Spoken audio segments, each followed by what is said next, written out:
Friends, welcome to వని వంటిల్లు. ఈరోజు మనం పసుపుతో పాలని తయారు చేసి మనం అందరం కూడా తాగితే మన ఇమ్యూన్ సిస్టమ్ చాలా మెరుగ్గా పనిచేస్తుంది.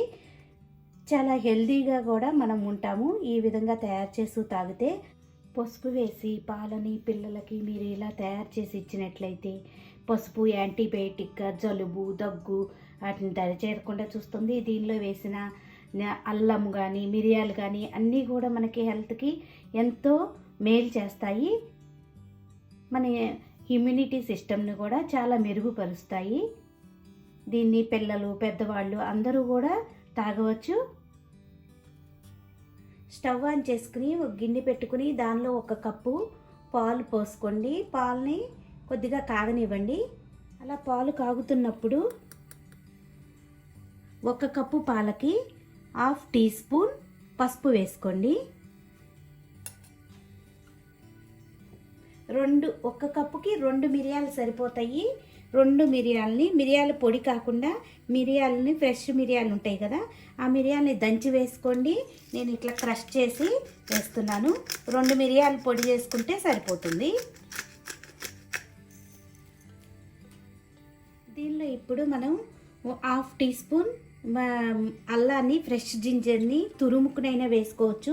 లేకపోతే సొంటి పొడి ఉంటుంది కదా, మనకి సొంటి దొరుకుతూ ఉంటుంది మార్కెట్లో, దాన్ని 1/2 టీ స్పూన్ సొంటి వేసుకోండి. 1 కప్పు కొలతకి ఇవి సరిపోతాయి. ఇట్లా 1/2 టీ స్పూన్ సొంటి పొడి వేసుకోవాలి. ఇప్పుడు వీటన్నిటిని కూడా బాగా కాగనివ్వాలి. ఇలా కాగుతున్నప్పుడు చిటికెడు యాలకి పొడి వేసుకోండి. టేస్ట్కి కానీ రుచికి కానీ మనకి సువాసనతో బాగుంటుంది తాగేటప్పుడు. ఇలా వేసుకుని ఇప్పుడు అన్నీ కూడా మనం బాగా కాగనివ్వాలి. పాలు 2-3 పొంగులు వచ్చి బాగా కాగాక ఇప్పుడు స్టవ్ ఆఫ్ చేసుకుందాం. మీకు డయాబెటిక్స్ ప్రాబ్లం లేకపోతే కనుక మనకి ఇచ్చే ముందు ఇలా 1 స్పూను తేనెను వేసి కలిపేసి మనం పిల్లలకి ఇచ్చేయచ్చు. పెద్దవాళ్ళు కూడా ఇలా తాగొచ్చు. ఇచ్చే ముందు ఇట్లా 1 గ్లాస్ తీసుకుని గెరిటె లాంటిది తీసుకుని వడగట్టుకోండి. మనకి దీనిలో ఏమన్నా తుక్కులాగా అలా ఉన్నా కూడా వచ్చేస్తాయి. ఇలా ఇచ్చారంటే పిల్లలు ఇమ్యూనిటీ కూడా చాలా పెరుగుతుంది.